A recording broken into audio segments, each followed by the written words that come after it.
Welcome to Please Sue Me TV, dedicated to the rights of management. My name's Lott. Today's episode, firing. Now, this is not something we want to get good at. It really isn't. But firing is a strategy, not a compliance issue. Basically, two ways to fire.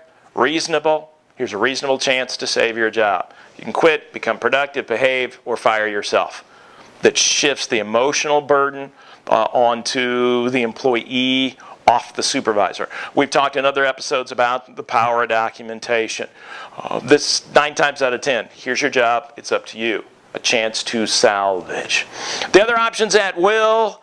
Montana modifies the at will. There's at will relationships, wrongful termination, discharge in most states. What's this mean? I have the right to fire at will. They have the right to sue at will. But what's interesting, I work with groups of employees, and they all want to be the big CEO.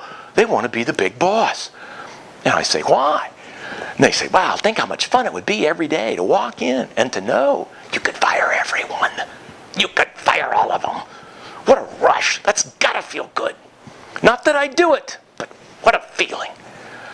Which is funny to me, because then when I work with CEOs, I don't want to fire them, I don't want to fire them, I don't want to fire them.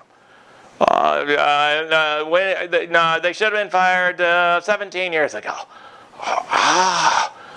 Typically, we blame the law, but it's an emotional issue, not a logical one. So take the emotions out there.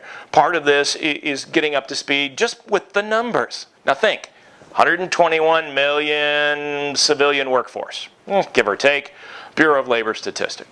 Last year, about 93,000 charges of illegal discrimination at EEOC, the federal government. The percentages. What's like 0.000, what is that, 6.00008? I mean, honestly, it's minuscule. And you start to compare the states. Yeah, you're 12 times more likely to be sued for illegal discrimination with the California Fair Employment and Housing than you may be, say, Florida, which is factual but not truthful. Truthful, the odds, the numbers, doesn't warrant blaming the law. I have to hang on to the bad people.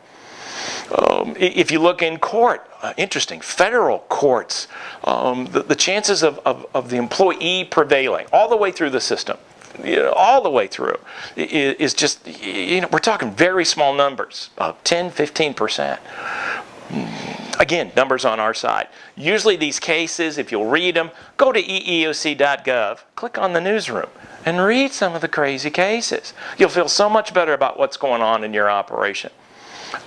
Don't be held hostage by bad employees.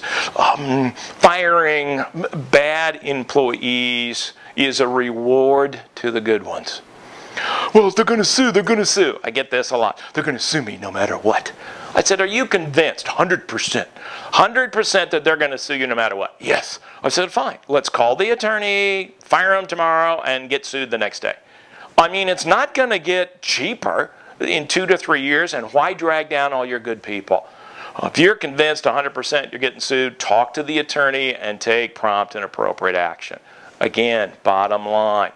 Remember, firing is a strategy, not a compliance issue. Firing is a reward to good people. They get a sense that you're paying attention. Until next time, go back, make things happen.